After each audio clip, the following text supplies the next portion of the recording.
Welcome to my channel. This is JC Rock and Metal Reviews. My name is John and I have another EP review by the band The Devil Wears Prada. But before I begin, if you haven't subscribed, please subscribe. I do rock and metal reviews, rankings, and more. The Devil Wears Prada is a metalcore band and a Christian band, and they usually get compared with the other Christian metalcore bands, such as As I Lay Dying, Under Oath, and August Burns Red. But this band is a very heavy band. They have very harsh vocals. They do have some clean vocals mixed in.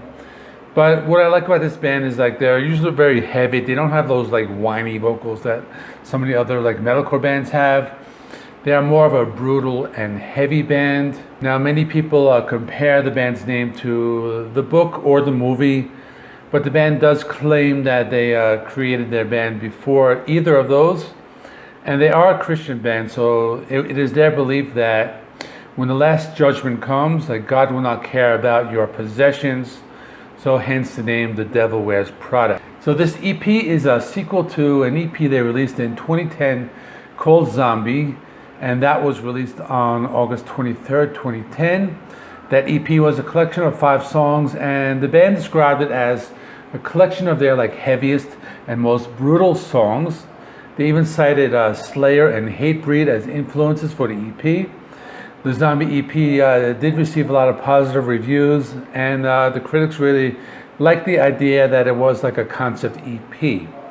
Now fast forward to 2021, and the band now released the sequel 11 years later. This was released on May 21st, 2021 through Solid State Records. The main concept for this EP was the hopelessness against the horde, and it was also kind of loosely inspired by the COVID pandemic. The EP has 5 songs with a runtime of 20 minutes, so I'm gonna just go through it track by track. The first song is called Nightfall, and just from the start the EP is very heavy. The guitars are tuned down and the pace is very fast. The vocals do sound very good with a combination of the harsh screams and the guttural vocals. A lot of blast beats and tempo changes. There are a few breakdowns. They do kind of slow down the song a little bit. There are sections that remind me of the band like Gojira, and you're going to be hearing that throughout this EP.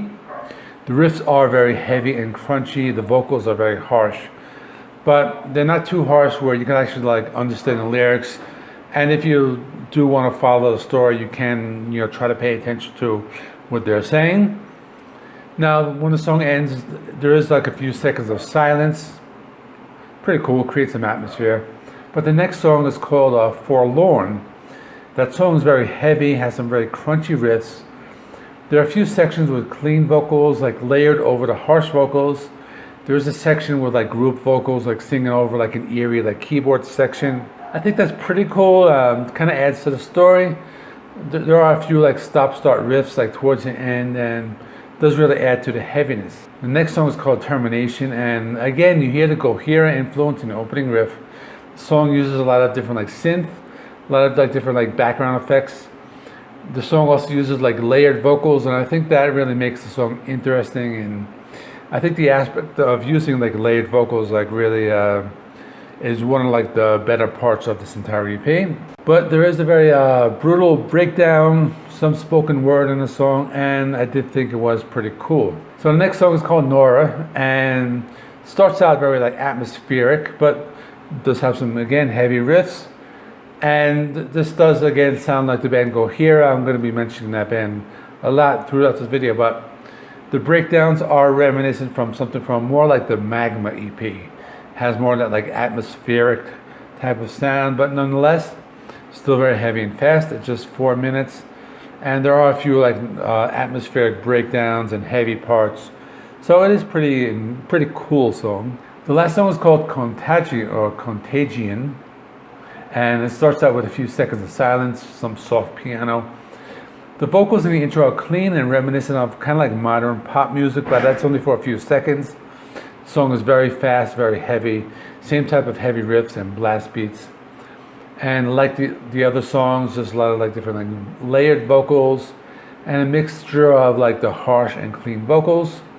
A lot of brutal riffs and an atmospheric breakdown towards the end. where you do hear that intro verse again, just gets heavy and then just kind of like stops. So it is my idea that there probably will be a sequel. So in conclusion, I did like it. It's 20 minutes, very heavy songs. I think my only complaint is that the songs do sound very alike. I have listened to the earlier albums, and that was not something I thought of with the earlier albums. Maybe I need a few more listens, but like I said, they do sound alike. Now this is the type of band, they don't really have like a lot of like lead guitar playing or guitar solos. It's just like one of the characteristics of the band. They're just more into like the brutal heavy riffs. Despite all that, I did think it's heavy. It is fairly enjoyable, so for that reason I'll give it a 7 out of 10. Let me know in the comments what you thought of this EP and how does it compare to their other material. And that is it. This is a fairly short video because there wasn't a lot of songs, but tomorrow I'm doing the new Monster Magnet album. It's a covers album, but it is a very like unique type. I'll talk about that one in my video tomorrow. Next week I will do a few more like ranking videos. Stay tuned for that.